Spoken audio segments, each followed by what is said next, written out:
Happy New Year po sa inyong lahat.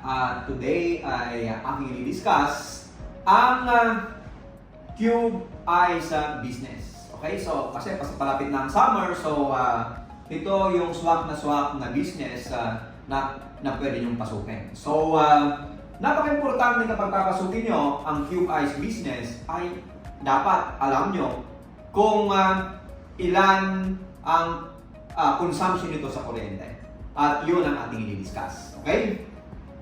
So, itong ating display po dito ay mayroong capacity ng 145 kilograms sa 24 hours. Okay? Pero dito sa Pilipinas, itong capacity na ito ay hindi po natin makukuha yan o hindi natin mapuproduce yan ng eksaktong capacity. Okay? Dahil mainit po dito sa Pilipinas, kaya usually ay yung capacity na 145 kilograms ay 70% lang yung kaya natin i-produce. So, from 135 kilograms, magiging 100 kilograms na lang po siya into 24 hours. Okay, so paki-take note po yon kapag papasukin po ninyo ang Cube Eyes business. Hindi po natin makukuha yung 100% na capacity. Okay? Now, sa 145 kilograms na yan, ilan yung wattage nito? Ito ay mayroong wattage na 0.65 kilowatts. So, ilan po yan sa 24 hours?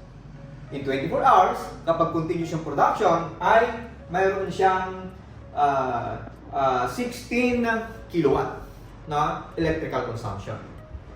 Okay? So, ilan po yan in pesos? Say for example, ay yung isang kilowatt ay 12 pesos. Ang equivalent po nito ay 192 pesos.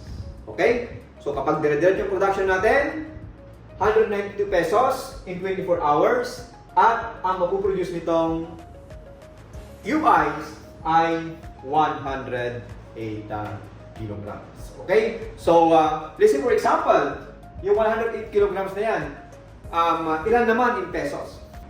Sa 108 kilograms po na yan na ating mapuproduce, magkano naman po kaya ang pwede nating mapagbentahan nito?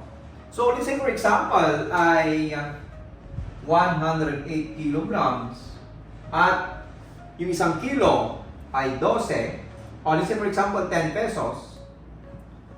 So, magkano po yan? That is equivalent to 1,080.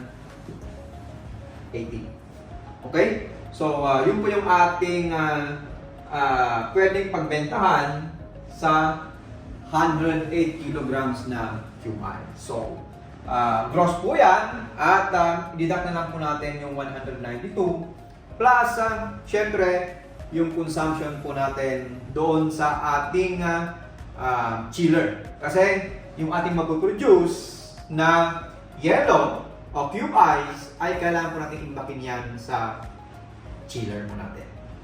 I hope nakapagbigay po ako sa inyo ng munting kaalaman about sa calculation ng Cube Eyes business kapag inyo itong papasukin. Napaka-importante po na ating malaman yung calculation po nito. Okay? So, kapag gusto nyo pong pasukin ang negosyo na ito, ay magtutulungan ka po ng Bizwater. Available po ang Cube Eyes machine at saka Tube Eyes machine dito sa Bizwater. Okay? So, ano bang inantay po natin?